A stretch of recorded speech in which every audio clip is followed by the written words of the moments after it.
হরে কৃষ্ণ কৃষ্ণ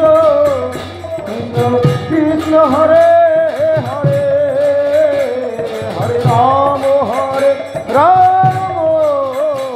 রাম রাম হরে হরে, হরে কৃষ্ণ হরি বল, শ্রী রাধে হরি হরি বল।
আজকের আলোচনার প্রারম্ভে সর্বাগ্রে আমি আমার নিত্য জীবনদাতা দিব্য জ্ঞান প্রদাতা ভগবত অভিন্ন প্রকাশ বিগ্রহ কৃষ্ণ কৃপার মূর্ত বিগ্রহ ব্রজাগত মহাজন পরমারাধ্য শ্রী শ্রী গুরুপাদ পদ্মে পুনঃ পুনঃ অসংখ্য সাষ্টাঙ্গ দণ্ডবোধ প্রণতি নিবেদন করি।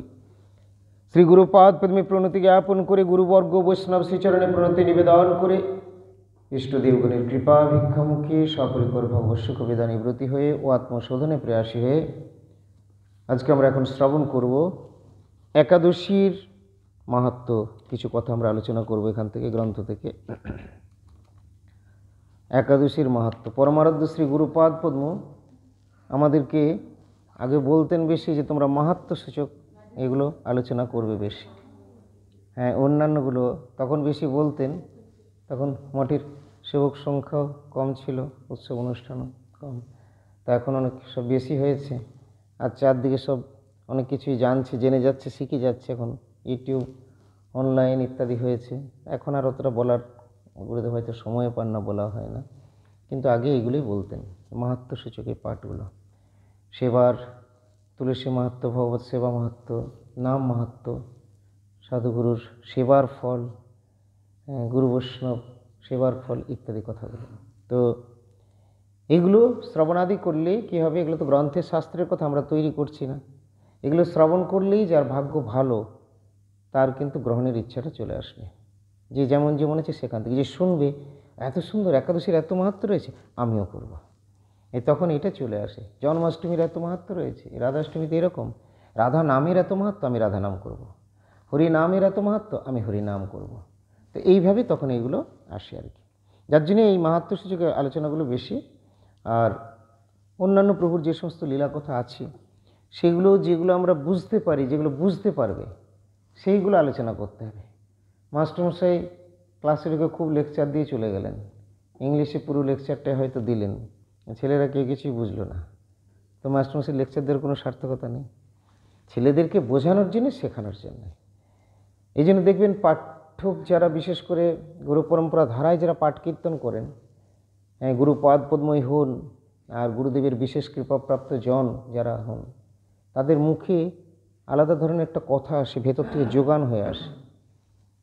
কেন যোগান হয়ে আসে না, বিভিন্ন শ্রোতার যে প্রয়োজনীয় যেগুলো লাগবে সেগুলো ভগবান বা গুরুপাদ পদ্মই প্রদান করেন, দেওয়া করেন।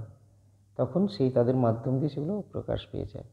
আর যারা মনে করে যে আমরা নিজেরা করছি, করব, এটা আমি বেশ ভালো করে এটা করব, নিজে আগে থেকে ঠিক করে রাখলো, এটা আমি বলবো, ওটা তো একটা আর্টিফিশিয়াল অন্যরকম জিনিস হয়ে গেল। ঠাকুরের ভোগ দেওয়ার জন্য ঠিক আছে ভোগ রন্ধন করছে, কিন্তু যদি ভোগ রন্ধনের আগেই রন্ধনকারীর যদি এরকম মনে হয় আজকে বেশ ভালো করে ঝাল ঝাল করে এটা করব, একটু টকটা দেবো বেশ মুখ ছাড়ার মতো, তো আগেই তো তোমার ভোগ লেগে গেল, তাহলে এটা ভগবানের ভোগ হলো কী করে? ভগবানের ভোগ ঢাকা দিয়ে কত যত্নে কত নিয়ম মেনে নিয়ে যাওয়া হচ্ছে প্রভুর গ্রহণ করবেন বলে। উনি ভগবান, তুমি তো ঠাকুর, তোমার কুকুর, আমরা কুকুরের ন্যায় ওনার কাছে।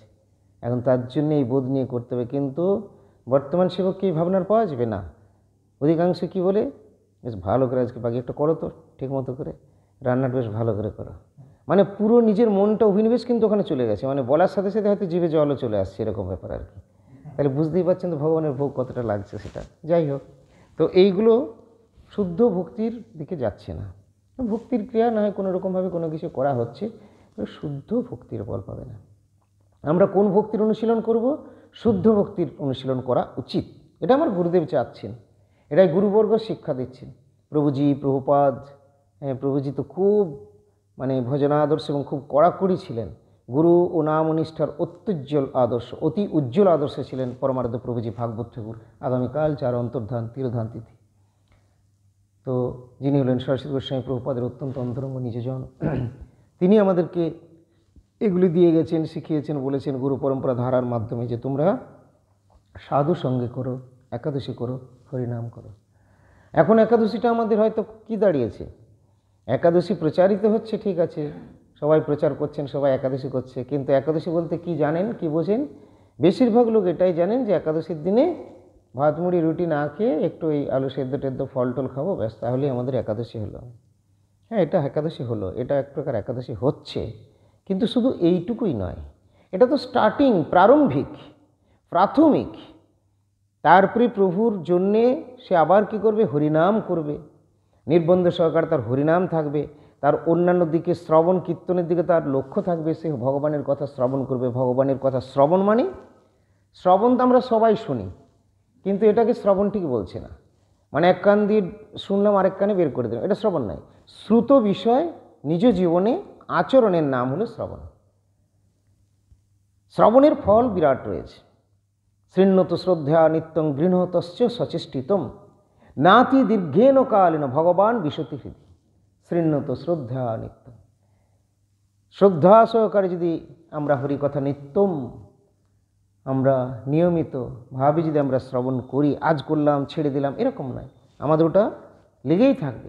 যদি সেইভাবে পিপাসু হয়ে যদি আমরা শ্রবণ করি শ্রদ্ধা সহকারে, গৃহতশ্চ সচেষ্টিতম, যে কথাগুলো, যে উপদেশগুলো, যে বাণীগুলো সাধু শাস্ত্র দিচ্ছেন, সেইগুলো যদি গ্রহণে সচেষ্টিত হয়, তাহলে না অতি দীর্ঘেন কালেন ভগবান বিশতি হৃদি, ন অতি দীর্ঘকালে, তার মানে বেশি সময় লাগবে না, অর্থাৎ শীঘ্রই ভগবান হৃদয়ে প্রকাশিত পাবেন। হৃদয়ে তো ভগবান আছেন, আমার হৃদয়ে আছেন, আপনার হৃদয়ে আছেন, সবার হৃদয়ে আছে। কুকুর বিড়ালের হৃদয়ে রয়েছে, আমাদের বিড়াল রয়েছে, ও খুব যাক ভাগ্যবানই বটে, রাধারানীর প্রসাদ প্রচুর পায়, সারাদিন কবার যে পায়, কতবার যে পায় তার ঠিক নেই, প্রচুর প্রসাদও পায়।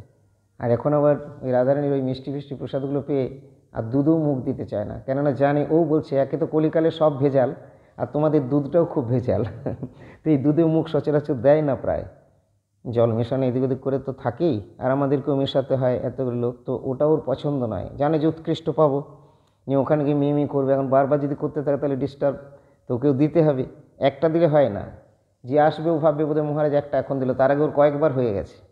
এই জন্য আমরা যখন প্রসাদ দিই বাইরের লোকদের, তখন আরেকজন যদি কেউ থাকে হয়তো ভাববেন যে মঠের এই লোক আছেন ওনাকে দিলেন না, কিন্তু উনি যদি প্রত্যেকটা লোকের সঙ্গে একবার একবার করে, তাহলে ওনার সারাদিনে কতবার হবে বলুন তো?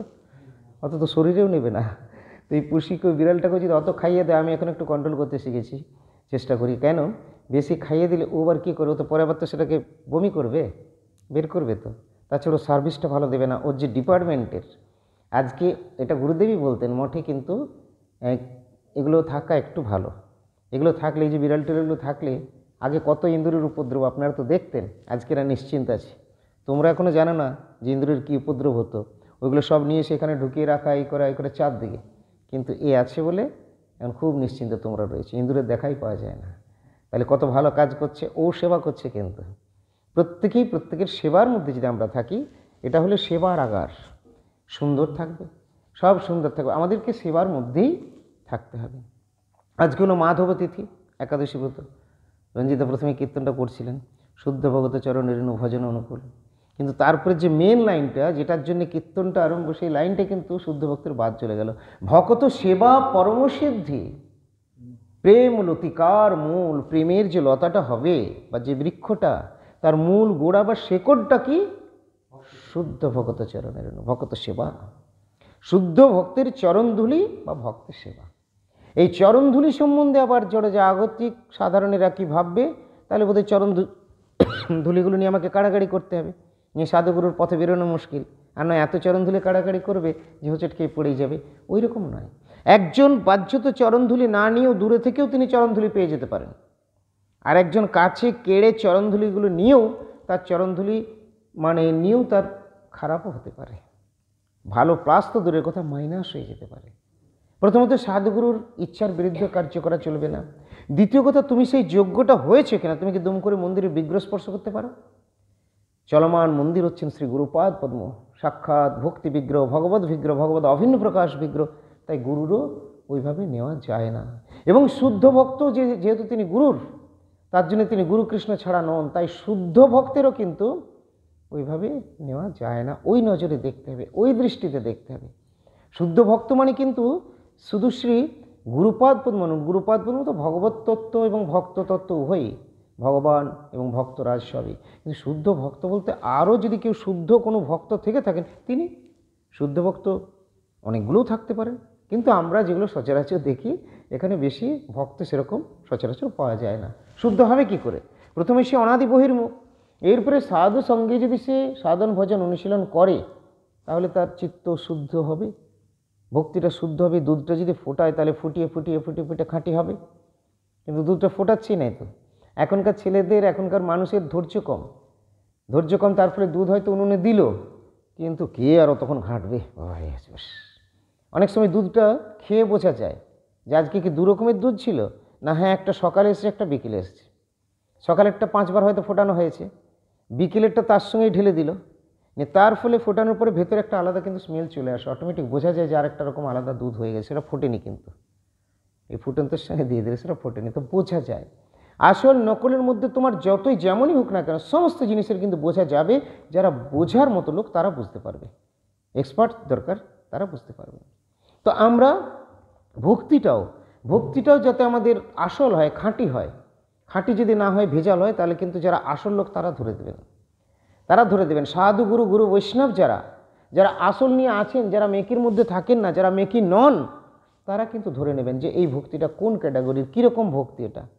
তার জন্যে আমাদেরকে শুদ্ধ ভক্তগণের, গুরু বৈষ্ণবের অনুগমন করতে হবে এবং ধীরে ধীরে তাঁদের পশ্চাৎ আমাদের যেতে হবে, অনুসরণ করতে হবে। শুদ্ধ ভগত চরণ রেণু ভজন অনুকূল, ভগত সেবা পরম সিদ্ধি, প্রেম লতিকার মূল। প্রেম লতিকার মূলটা হলো ভক্তের সেবা বা ভক্তের চরণধুলি মস্তকে ধারণ, আক্ষরিকভাবে ধারণ নয়, ভক্তের কাছে দিনহীন হওয়া। মহাপ্রভু তো আগেই বলেছেন তৃণাদপি শুনেছেন শ্লোকে দৈনের কথা। তো ওগুলো অনেক দূরের, অনেক বড় বড় কথা। মহাপ্রভু তার পার্শ্বদের নিয়ে বলেছিলেন, এখনকার দিনে অত বড় কথা কে শুনবে। ওই জন্য শোনাতে এসেও শ্রী গুরুপাদ পদ্ম, গুরুবর্গ, বিশিষ্ট বৈষ্ণববৃন্দ, তারাও আর ওই উচ্চ স্তরের বা উৎকৃষ্ট কথাগুলো আর অত বেশি বলেন না। নিচের থেকে শুরু করেন, কি বলেন, তোমরা একাদশী করো, কার্তিক ব্রত করো। কার্তিক ব্রতের সময় সারা ব্রতটা শুধু এটাই বুঝলো যে পটল বেগুন শিম মূলো লাউ বাদ দিলাম, আমার কার্তিক ব্রত হলো। আর একাদশী শুধু এটাই বুঝলাম। কিন্তু একাদশী হলো শ্রীহরির মাধবের পরম প্রিয় তিথি। এই জন্য মাধব তিথি ভক্তি জননী যতনে পালন করি, কৃষ্ণ বসতি বলি পরম আদরে বলি। এই তিথিতে ভগবান শ্রীহরি বিশেষভাবে বিরাজমান করেন, কৃষ্ণের বসতিস্থল এটা। শুধু তাই নয়, ভগবান নিজেই এই তিথিরূপে প্রকটিত হয়েছেন। একাদশীর প্রাকট্য সম্বন্ধে আপনারা জানেন যে ভগবান নিজেই কীভাবে একাদশী রূপে প্রকটিত হলেন, তার বিভিন্ন লীলা কথাগুলি রয়েছে। তো প্রভু নিজেই নিজেকে একাদশী রূপে প্রকট করে দিলেন জীবকুলের উদ্ধারের জন্য। মহাপ্রভু এসে শিক্ষা দিলেন, তোমরা সেই মাধব তিথি একাদশী ব্রত পালন করো। মাধব তিথি ভক্তি জননী যতনে পালন করি, কৃষ্ণ বসতি বলি পরম আদর বলি।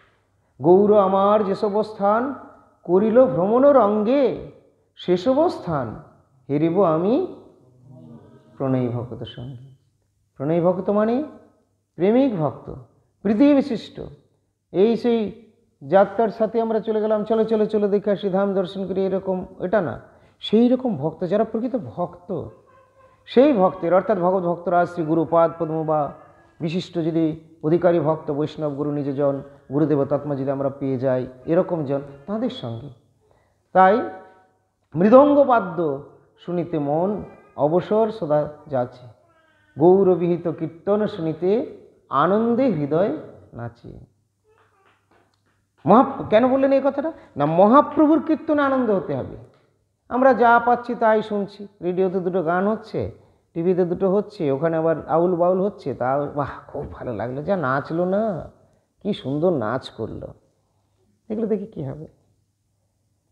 এগুলো দেখে তো কোনো গৌরবিহিত কীর্তন, মহাপ্রভুর যে আচরিত প্রচারিত যে জিনিসগুলো, এগুলো গ্রহণ করতে হবে। মহাপ্রভু যে কীর্তন করেছেন বা অনুমোদন করেছেন, সেইগুলো, সেই কীর্তনের আদর করতে হবে।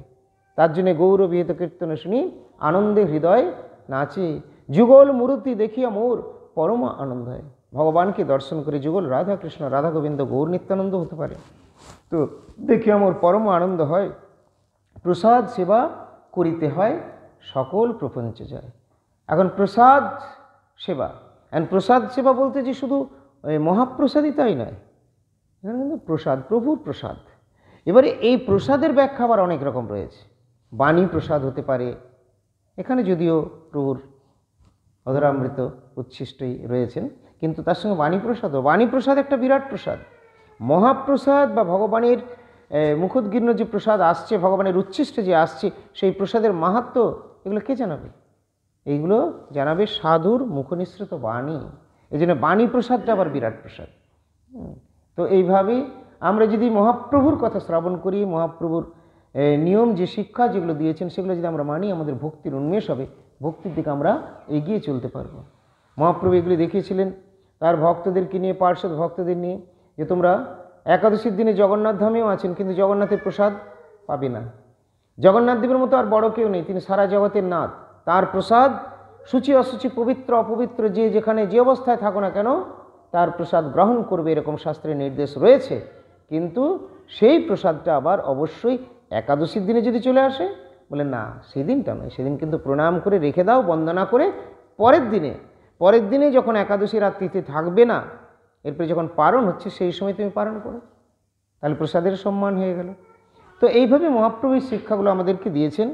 আজকে আমরা একাদশীর কথা কিছু শ্রবণ করব। বলছে একাদশী মাহাত্ম্য শ্রবণ ও কীর্তন ভগবত সুখপ্রদ, একাদশী সর্ব অভীষ্টপ্রদা, অত্র ব্রতস্য নিত্যত্যাদবশ্যং তৎসমাচরেত, সর্ব পাপাপহং সর্বার্থদং শ্রীকৃষ্ণ তোষণম। হরিভক্তি বিলাসী কথা বলেছেন। একাদশী ব্রত নিত্য বলে এটি প্রত্যেকের পালন করা অবশ্য কর্তব্য, প্রত্যেকের পালন করা কর্তব্য, অবশ্যই কর্তব্য, অন্যথায় প্রত্যব্যয় বা অমঙ্গল হয়। একাদশী যাবতীয় পাপ নাশ করে এবং ধর্ম অর্থ কামনা পূর্তি, মুক্তি ও ভক্তি প্রদান করে থাকে। ধর্ম অর্থ বিভিন্ন কামনা মুক্তি সব একাদশী দিয়ে দেবেন। দেখুন কত লাভ আছে। কি ব্রাহ্মণ, কি ক্ষত্রিয়, কি বৈশ্য, কি শূদ্র, কি স্ত্রীলোক, সধবা অথবা বিধবা ভক্তি সহকারে বিষ্ণু প্রীতি করে একাদশী ব্রত পালন করলে সংসার হতে মুক্তি লাভ করতে পারে। আমি যখন এখানে প্রথমে এসেছিলাম হেতমপুরে, তখন এই অবস্থা কিন্তু ছিল না। তখন আমাকে বলতো, মহারাজ আমরা যে এখনো সধবা আছি, আমাদের সব জ্ঞাতিগুতিরা কি বলে স্বামী ভাসুর ইত্যাদি, তারা সব এখন বলবে, কথা শোনাবে, শুধু শোনাবেই নয়, সেই টাইমটা তাদের পক্ষে অনেক বাধার ব্যাপার। তারপর থেকে যাই হোক ধীরে ধীরে, তো তখন এরকমই ছিল। তখনকার অবস্থা আলাদা ছিল। এই নাট্য মন্দিরে গ্রামের লোকরা যারা আসতো, তারা জুতো চপ্পল পরে উঠে যেত, এখানে এসে ভেতরে গিয়ে প্রণাম করতে যেত, মন্দিরের ভেতরে ঢুকে। সেই জায়গা থেকে দরজা থেকে মদের দোকান বসতো, যেহেতু রাজাদের মন্দির ছিল। এই হয়েছিল পরিণতি। মহারাজ রামরঞ্জন চক্রবর্তী মহাশয় মন্দির করেছিলেন কি এই জন্যে? না, উনি ছিলেন ভক্ত। পরবর্তী জেনারেশনে আস্তে আস্তে আস্তে ভক্ত উনিও চলে গেছেন সব। আবার মহাপ্রভু আমাদের ডাকলেন, প্রভু এই বিশাল জঙ্গল একাকী ফাঁকা জায়গা পারবো কি? বলেন, আরে তুই সামনে দাঁড়া, যা করার আমি করব, সামনে আমার লোক দরকার। কৃষ্ণ বললেন অর্জুনকে, তুমি সামনে দাঁড়াও, করব আমি। আমাদের দাঁড় করিয়ে দিলেন, গুরু কৃপাতে দাঁড়িয়ে গেলাম। গুরু কৃপায়, মহাপ্রভুর রাধা গোবিন্দের কৃপা বর্ষণে আজকে জায়গাটা এরকমভাবে হয়েছে। খুব বেশি আমরা বিরাট কিছু চাই না, যে আমাদেরকে বিরাট কিছুই করতে হবে এরকম কিছু নয়। কিন্তু ভজনের দিকে লক্ষ্য রাখতে হবে। ভজন সেবার দিকে যদি আমাদের লক্ষ্য না থাকে তাহলে কিন্তু আমাদের বেকার হয়ে যাবে। এই জন্য সেদিকে লক্ষ্য রাখতে হবে। আচ্ছা, ভজন কি? এরপরে ভজন কাকে বলে এটাও বুঝতে হবে। না ভজন কখনো একটু ডিস্টার্ব করছে, কখনো বলা হচ্ছে যে নাম ভজনই কৃষ্ণ ভজন। এখন নাম ভজন করাই কৃষ্ণ ভজন বলেন, তাহলে তো আমি সবসময় আমি নাম করব। তুমি যদি সবসময় নাম করো তাহলে বনমালীর যে দুধটা নিয়ে যেতে হবে, বনমালী দুধ খাবেন, তো সেটা কি করে হবে? তার দুধটা কে গরম করবে, কে নিয়ে যাবে? তাহলে তুমি নাম বলেন, তাহলে যে সাধু বলছেন নাম করতে, হ্যাঁ বলছেন, সেই নামটা তোমাকে কিভাবে করতে হবে? না তোমাকে তখন হাতে কাম মুখে নাম, এটা করতে হবে। হাতে তোমার কাজ থাকবে, কিন্তু মুখে মা যশোমতী যে করতেন, মা যশোমতীর নাম গানটা বন্ধ থাকতো না, বিভিন্ন গীত ভগবানের নামই গাইতেন আর দধি মন্থন করছিলেন। মালা নিয়ে নিয়ে সবাই কোথায় পাবেন মালা নিয়ে? সব সময় তো মালা নিয়ে সন্ন্যাসীদের দণ্ডি থাকে, তারা কি সবসময় দণ্ডি নিয়ে ঘোরেন? মহাপ্রভু যখন যাচ্ছেন দণ্ডভঙ্গ স্থানই রয়েছে, নিত্যানন্দ প্রভু ভেঙেই দিলেন। দেখুন ভগবানের সুখের জন্যে কি না কি করা যায়। তো ভগবানের হরে কৃষ্ণ,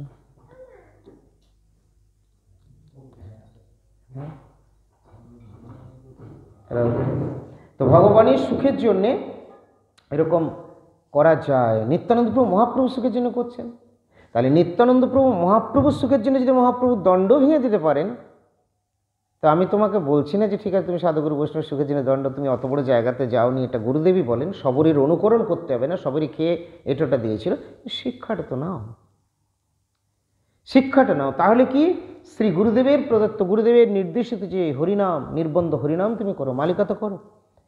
তুমি বেশ টাইম দিয়ে 1 ঘন্টা 2 ঘন্টা 3 ঘন্টা, যার যেমন যেমন কোর্স, সবারই কোর্স এক নয়, মনে রাখবেন।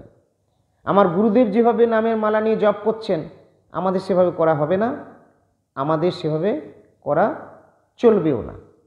গুরুদেব এক ভজন কক্ষের মধ্যে থেকে করেন, তো এখন তুমি যদি ভজন কক্ষের মধ্যে থেকে করো, সব সেবকরা যদি ভজন কক্ষের মধ্যে থেকে যদি কন্টিনিউ করে, না করা যাবে। দুপুরে হোক, রাত্রে হোক, আপ টাইমে, যার যখন ফাঁকা টাইমে আছে সেগুলো করা যাবে। কিন্তু আমাদেরকে মনে রাখতে হবে যে গুরুগৃহের যে সেবাগুলো, এগুলো যেন আমরা ঠিক একবারে পুঙ্খানুপুঙ্খ যেন আমরা করে যেতে পারি, সেটাই যেন আমাদের ভুল না হয়। আর খাওয়া দাওয়ার যে দৃষ্টিগুলো যে আসছে একাদশীর, এই যে এরাকে সব জিজ্ঞেস করছিল আমার সকালে যে মহারাজ এটা তাহলে কি সাবুটা খাবো কি না খাবো, সাবু খেতে পাবো কি না? বলছি তো আপনি তো, আমি বলি না আমরা তো, আমি খাই কেন, আমাদের মোটে তো সর্বত্রই হয়। এখন হয়তো মহারাজদের ওখানে হয়নি, আগে হতো, মহারাজ বললেন আগে হতো, কখনো কেউ কিছু মিক্সড করেছিল, এটা দেখার পর থেকে হয়নি। তো এই ক্ষেত্রে আমি বলবো, যেমন মিষ্টি, অনেকেই জিজ্ঞেস করে এক কথায়, মহারাজ মিষ্টি কি খাওয়া যাবে? এখন মিষ্টি বলতে যেগুলো পিওর ছানার মিষ্টি, সেগুলো খাওয়াতে দোষ নেই, তোমাকে তো জিনিসটা বলতে বোঝাতে হবে। যেমন হলুদ একাদশীতে বা ব্রততে নিষেধ নয়, হলুদটা নিষেধ নয়, কিন্তু যেহেতু মেশিনের মধ্যে আরও 5 রকম পেশাই হচ্ছে, সেই জন্য ওটাকে কেউ কেউ দোষ ধরে মেনে নেয় না, তখন কাঁচা হলুদ আলাদা হলুদ নিয়ে পেশাই করে নেয়। হলুদ, তার বলে তুমি বলতে পারো না যে হলুদ নিষেধ, অনেক মোটে হলুদ দেয় না। জুনিয়ররা শিখছে, তাহলে সে পাঠের সময় কী বলবে? হলুদ নিষেধ, হলুদ না, তোমাকে বোঝাতে হবে হলুদ নিষেধ নয়। হলুদ নিষেধ কী করে হতে পারে? হলুদ নিষেধ লেখা নেই কোথাও, তোমাকে তো দিতে হবে, প্রামাণিক দিতে হবে, তো হলুদ নিষেধ নয়।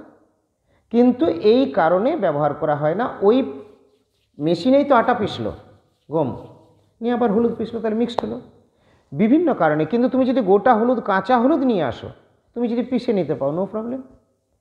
ছানার মিষ্টি চলবে, মিষ্টি চলে।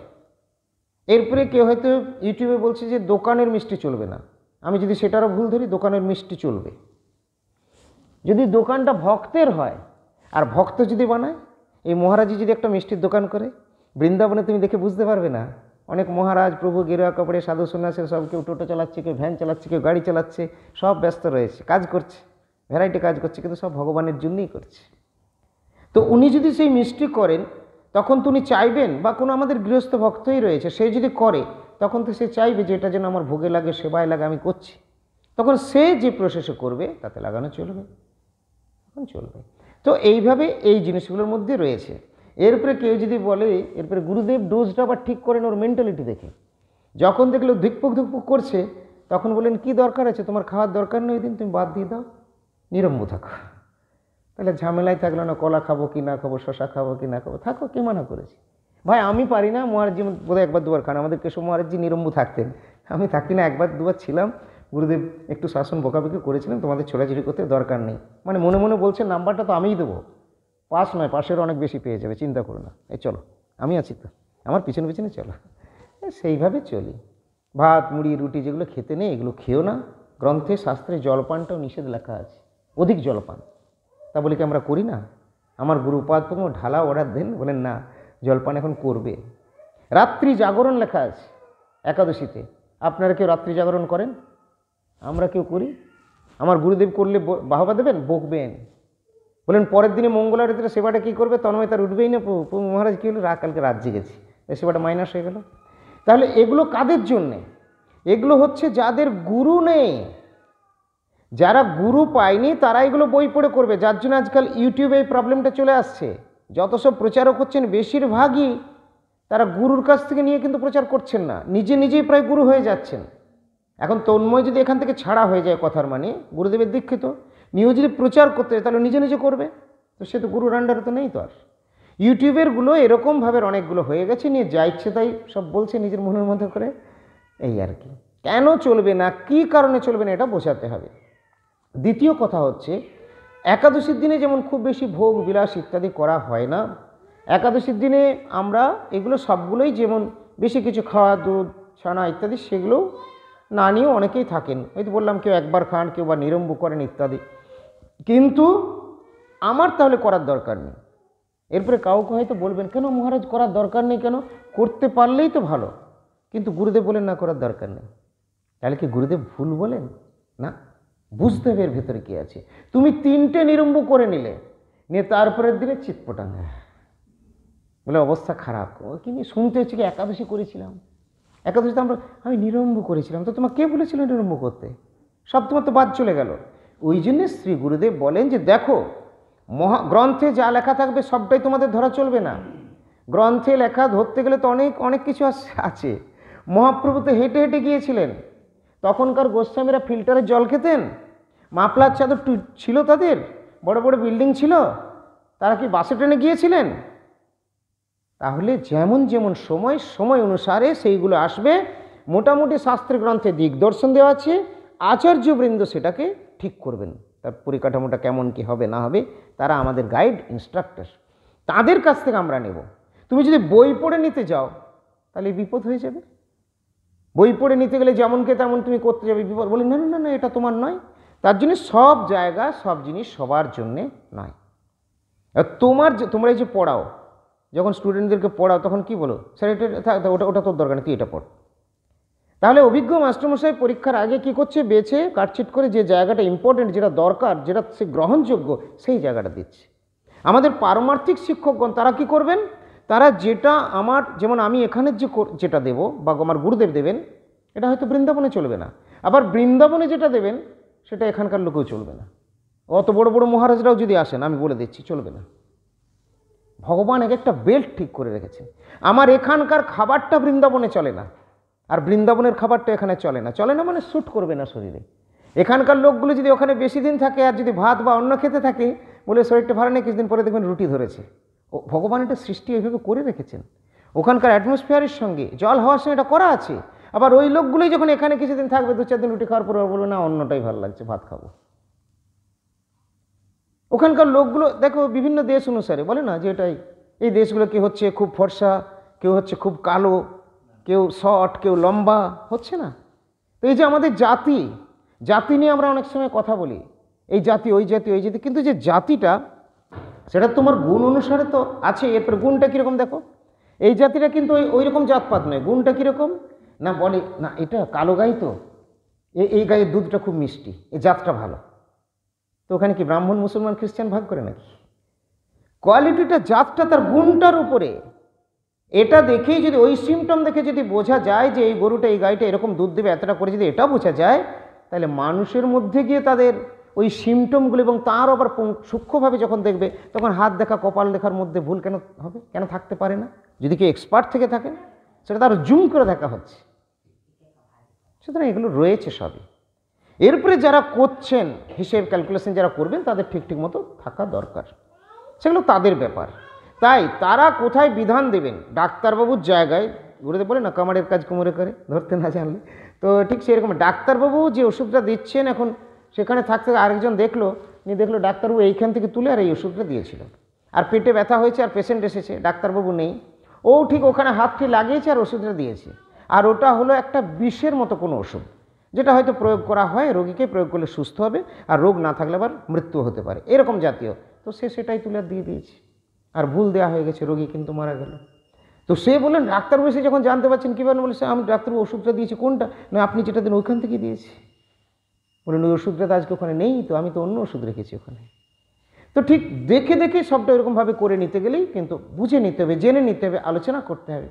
তাই একাদশীর কথা গ্রন্থে যেভাবে লেখা আছে, গ্রন্থের লেখা আমরা ধরে ধরে ওইভাবে চলবো না, ধরে ধরে ওইভাবে তোমার নয়, ধরে ধরে এগুলো হচ্ছে পথপ্রদর্শক গাইড যারা আছেন তারা দেখবেন, তারা বুঝবেন, তারা আমাদের কাছে উপস্থাপন করছেন এবং তারপরেও বলে দিচ্ছেন এই লাইন এই লাইন এই লাইনগুলো তোমরা গ্রহণ করো। তাই আমরা কোনগুলো গ্রহণ করব না, যেগুলো আমাদের, যেমন দুধ বা রুটি যা রয়েছে, তোমার অনেক রয়েছে, তুমি কি অনেকটা খেয়ে নেবে না, তোমার যতটা তোমার পেটে নেবে, শরীরে নেবে, তুমি তো ততটাই গ্রহণ করবে। ঠিক সেই রকমভাবে আমাদের এগুলো যতটা আমাদের সিস্টেমের মধ্যে নেবে, যেটা নেবে সেইটা আমাদেরকে গ্রহণ করতে হবে। ব্রাহ্মণ ক্ষত্রিয় বিশাং শূদ্রানাঞ্চৈব যোষিতাম মোক্ষদং কুর্বতং ভত্যা বিষ্ণু প্রিয়তরং দ্বিজা। তো কি বলছেন, কি ব্রাহ্মণ কি ক্ষত্রিয় কি বৈশ্য কি শূদ্র কি স্ত্রীলোক সধবা অথবা বিধবা ভক্তি সহকারে বিষ্ণু প্রীতিকর একাদশী ব্রত পালন করলে সংসার হতে মুক্তি লাভ করতে পারে। একাদশী ব্রতং নাম সর্বকাম ফলপ্রদম কর্তব্যং সর্বদা বিপ্রয়ীর বিষ্ণু প্রেরণ কারণম। একাদশী যাবতীয় কামনা পূর্ণ করে শ্রীহরির প্রীতিবিধানার্থ এই ব্রতের আচরণ করা ব্রাহ্মণাদি সকলেরই কর্তব্য। ব্রাহ্মণ আদি সকলের মানে যারা সন্ন্যাসী ইত্যাদিও হয়ে আছেন, একাদশী ব্রত কিন্তু করতে হবে। অনেক সম্প্রদায় আছে বলে এই আমি তো সন্ন্যাসী, আমাদের একাদশী না করলেও চলবে, আমি একাদশী করি না, এরকম বলে না, সবাইকে ধরে লিখে দিয়েছেন সবাই করতে হবে। যিনি ধন পুত্র এই বৈকুণ্ঠবাস আকাঙ্ক্ষা করেন তিনি শুক্লপক্ষে ও কৃষ্ণপক্ষের উভয় একাদশী ব্রতই পালন করবেন। উভয় একাদশী ব্রত, কেউ কেউ বলে আমি শুক্লপক্ষেরটা করি, কেউ বলে আমি কৃষ্ণপক্ষে, বলে না, উভয় পক্ষের একাদশী করতে হবে। প্রসঙ্গক্রমে অথবা লোভের বশবর্তী হয়ে একাদশী ব্রত করলেও যাবতীয় দুঃখ দূর হয়। যদি লোভের বশবর্তী হয়ে করে, প্রসঙ্গক্রমে করে, প্রসঙ্গক্রম মানে তুমি একাদশী করো না, মঠে এসে উপস্থিত হয়েছো, শুনলে আজকে এখানে অন্ন টন্য করা হয়নি, দেয়া হবে না, মনে মনে দেখলো যা পাচ্ছি সেটাই খেয়ে নিই, খাবার তো পাবো, মানে ঠিক আছে, সে করে নিল, তাতেও মঙ্গল হয়। এই জন্য আমাকে অনেকেই বলেন বা জিজ্ঞেস করেন যে মহারাজ আমার ছেলে বা মেয়ে চাচ্ছে একাদশী করব, এখন কি ধরবে বা ধরবে না? অনেকেই বলেন না না এখন ধরতে হবে না, পরে। আমি বলি পরটার কে গ্যারেন্টার আছে, ভবিষ্যৎকে কে দেখেছে? দুটো একাদশী যদি হয় দুটোই তোর বৈকুণ্ঠে জমা পড়বে। কেউ প্রশ্ন করলো মহারাজ তাহলে তো একাদশী যে ছাড়তে নাই, আর পরে যদি না পারি, পরে যদি তুমি না পারি তার ভয়ে তুমি আজকে একাদশীটা বন্ধ করে দেবে? এই জন্য শাস্ত্র বলেননি আজকের একাদশী করো, তবে একাদশী করে কোনো সামান্য কারণে না ছেড়ে দেওয়াই ভালো, প্রাণপণ চেষ্টা করা উচিত। কিন্তু আমরা কেন করতে বলি, এই করতে করতে একাদশীর প্রভাব যখন হয়ে যাবে, কৃপা হয়ে যাবে, তখন আপনা থেকে মনে হবে আর আমি একাদশীটা ছাড়বো না, একাদশীটা করব। তখন সে একাদশীর এই যে প্রাণ খোলা হাঁইটি তুলছ, কিন্তু দেখবে দীক্ষার বইয়ে লেখা আছে হাঁই তুলতে হলে তোমাকে মুখে গাড় দিয়ে করতে হবে, হাঁচি কাশি সবগুলোর মধ্যে। পা মিলে তুমি বসবে, যাদের পা ভাঙা পায়ে ব্যথা তারা বসছে বসুক, কিন্তু ভক্ত পা মিলে বসতে পারবে না, যদি একান্তই তাকে বসতে হয় তাকে কিন্তু পা গাঢ় করে অন্যভাবে, এগুলো সব নিয়ম দেওয়া আছে। পায়ের উপরে পা চাপিয়ে এমনি করে বসে, সাধুদের কাছে পায়ের উপরে পা চাপিয়ে বসা হবে না, একটা পায়ের উপরে সে এমনি করে বসে না পায়ে হাত দিয়ে, এটা কিন্তু হবে না। এগুলো লেখা আছে সংক্ষেপ সাধন পদ্ধতি নামক গ্রন্থটার মধ্যে এগুলো দেওয়া আছে। এই সমস্ত নিয়মগুলো এগুলো আমাদেরকে সব এগুলো জেনে নিতে হবে। এগুলোর মধ্যে হচ্ছে মর্যাদা, এর মধ্যে মর্যাদা আছে, এই মর্যাদা আমাদেরকে রক্ষণ করতে হবে। এইগুলো একাদশী ব্রত পালন করলে পাপী লোকের যাবতীয় পাপ নষ্ট হয়, তাকে আর নরকে যেতে হয় না। একাদশীতে উপবাস করলে মানবগণের একাদশ ইন্দ্রিয়কৃত যাবতীয় পাপ সমূলে নষ্ট হয়। জগতে একাদশীর সদৃশ্য পুণ্য আর নাই। এই জন্য মাধব তিথি ভক্তি জননী যতনে পালন করি, কৃষ্ণ বসতি বসতি বলি পরম আদরি বলি। একাদশী তিথি সবাই খুব ভালোভাবে পালন করবেন। একাদশী তিথি পালন করলে মঙ্গল অবশ্যই হবে। না অহং শাস্তা বিশেষেণ তেভ্য বিপ্র বিভেম্যহম যেষাং পুত্রশ্চ পৌত্রশ্চ একাদশ্যমুপোষিত স মহাত্মা সপুরুষান শত মুগ্ধরতে বলাৎ। সংস্কৃতের লেখাগুলি ওই পড়তে পড়তে আমাদের যেটুকু হয়েছে, আমরা তো সংস্কৃতের বিশারদ নই, তবে গ্রন্থে এখানে বাংলাতেই লেখা আছে যদিও। পদ্মপুরাণে যমরাজ জনৈক ব্রাহ্মণকে বলছেন, হে বিপ্র, যে সকল ব্যক্তির পুত্র ও পুত্রাদি একাদশী ব্রত পালন করে তারা পাপী হলেও তাদের নরক হয় না জানবে। এই একাদশী ব্রতপরায়ণ মহাত্মা স্বয়ং শতপুরুষকে পরিত্রাণ করে থাকেন। একাদশীর এতই মাহাত্ম্য বা ফল রয়েছে, এতই মাহাত্ম্য বা ফল রয়েছে, শতপুরুষ উদ্ধার করে দেবেন। ব্রহ্মা নারদকে বলেছেন, মহাপাতক যুক্ত বা সর্বপাতকই একাদশ্যাং নিরাহার স্থিতা জাতি পরম পদম। মহাপাপী ব্যক্তিও একাদশীর উপবাস করলে ভক্তি লাভ করে বৈকুণ্ঠে গমন করেন। তাহলে একাদশীর এত যখন মাহাত্ম্য, আমরা প্রত্যেকে একাদশী ব্রত পালন করব। একাদশীর দিনে একাদশী কি কি করতে হয়? একাদশীতে অন্ন, রুটি, লুচি, সুজি প্রভৃতি বলে বাকিগুলোকে মেকআপ করা হয়েছে সব, এইগুলো গ্রহণ করতে নেই। এগুলো গ্রহণ করলে মাতৃহত্যা, পিতৃহত্যা, ভ্রাতৃহত্যা ইত্যাদি পাপে লিপ্ত হতে হয়। সেই দুর্ভাগা ব্যক্তি কখনো বৈকুণ্ঠে যেতে পারে না এবং বিষ্ণু ভক্তের সঙ্গ লাভেও বঞ্চিত হয়ে যায়। তাহলে এগুলো আমরা বর্জন, পঞ্চপ্রকার রবিশস্য, পঞ্চরবিশস্য না, পঞ্চপ্রকার রবিশস্যাদি আমাদের বর্জনের কথা রয়েছে। এই জন্য চাল থেকে জাত যা কিছু হয় সব বন্ধ, গম থেকে জাত যা কিছু সব বন্ধ, সর্ষে থেকে সর্ষের তেল মাখা খাওয়া, তো এগুলো সব বন্ধ। আচ্ছা, ঘোর কর্ম চলবে না, কোনো ডাল চলবে না, জব চলবে না, এইগুলো নিষেধ আছে একাদশীর দিনে। তো একাদশীতে শিবজি পার্বতী দেবীকে বললেন, হে দেবী, হরিবাসরে আহার করলে যমদূতেরা নরকে নিয়ে গিয়ে সেই পাপীর মুখে অত্যন্ত গরম লৌহ নিক্ষেপ করে। এখানে হরিবাসরে আহার করলে অর্থাৎ এখানে কিন্তু ওই অন্নাদি গ্রহণ আহারের কথা বলছেন, অনুকল্পের কথাটা নয়। একাদশ্যাং হি ভুঞ্জন ভুঙ্ক্তে গো মাংসমেব। চিন্তা করুন, একাদশীতে ব্রহ্মচারী, গৃহী, বানপ্রস্থ, সন্ন্যাসী অন্ন, রুটি, লুচি, সুজি প্রভৃতি খেলে গোমাংস খাওয়া হয়, মানে গোমাংস খেলে যে পাপ অপরাধ অমঙ্গল সেটা হয়ে যায়। এই কথাগুলি এখানে বলেছেন। বিষ্ণু ভক্ত হয়ে কেউ ভুলক্রমেও একাদশীতে অন্ন ভোজন করলে তাহার বিষ্ণু পূজা ব্যর্থ হয় এবং সে ঘোর নরকে গমন করে। তাহলে যারা একাদশী ব্রতাদি করছেন, কখনো দৈবাত কোথাও গেলেন, দীর্ঘদিন তিনি করে আসছেন, 10 বছর 20 বছর তিনি গুরুর চরণাশ্রিত হন আর আশ্রিত নাই হন করে আসছেন, কিন্তু হঠাৎ কোথাও গেল, ডাক্তারে হসপিটালে থাকতে হলো, বললো আমি একাদশীটা ছেড়ে দিলাম। তাহলে কি হলো?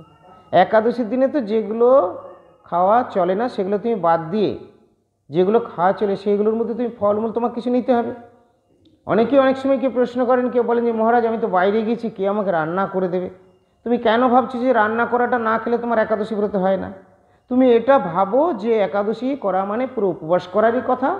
আমরা বর্তমান দিনে পারি না বা পারবো না বলে সাধুগুরু আমাদেরকে ফল জলের কথা বলেছেন।